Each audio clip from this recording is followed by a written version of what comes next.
The jihadi commander who masterminded the Algerian gas plant siege in January has reportedly been killed in Mali.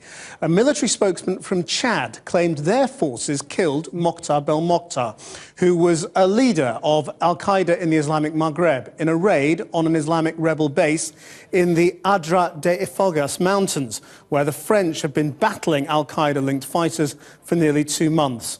If his death is confirmed, it would be another major blow to al-Qaeda's forces in the region. Our international editor, Lindsay Hilson, reports. The one-eyed jihadi leader Mokhtar Belmokhtar came to world attention when he claimed responsibility for attacking the Amenas gas plant in southern Algeria in January.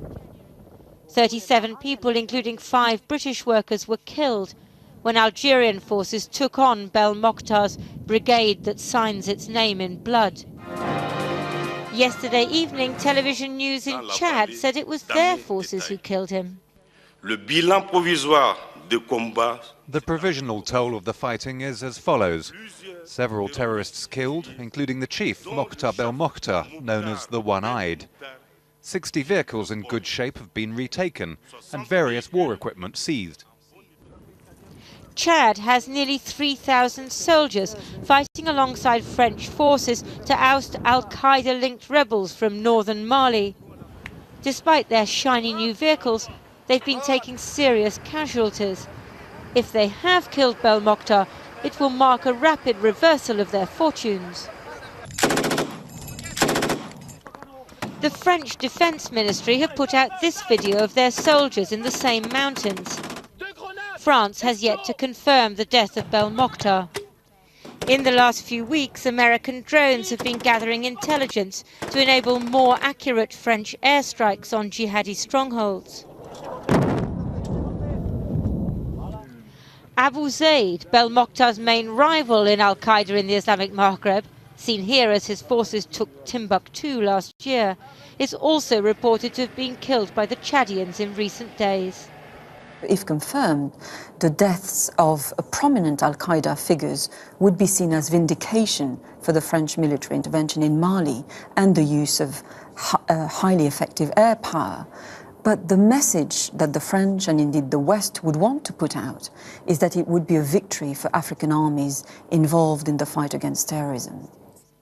In recent years, both Belmokhtar and Abu Zaid made millions from ransoming hostages, including these French workers kidnapped from a uranium plant in neighbouring Niger. The French have yet to say whether the jihadi leaders had French hostages with them as human shields, and what has happened to them. And Lindsay is with me now in the studio. How big a blow will this be? Well, if Belmokhtar and Abu Zaid are both dead, it's a huge blow to al-Qaeda in the Islamic Maghreb because it means 2 of the top 3 of their leadership have gone. You have to say, though, Belmokhtar, he's died several times before. We have had reports of that. But I think that what's really going to be concerning the French at the moment is the issue of the hostages. There are believed to be 7 hostages which were probably being held by these 2 men.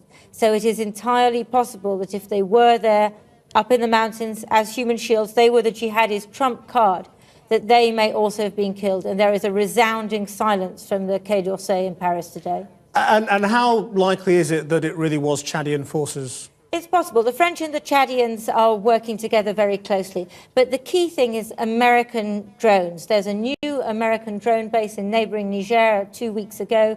The Americans are now getting all this new intelligence. I think there's a high possibility that it was really a French airstrike. But that, if the hostages are dead, that would mean that the French had killed the hostages.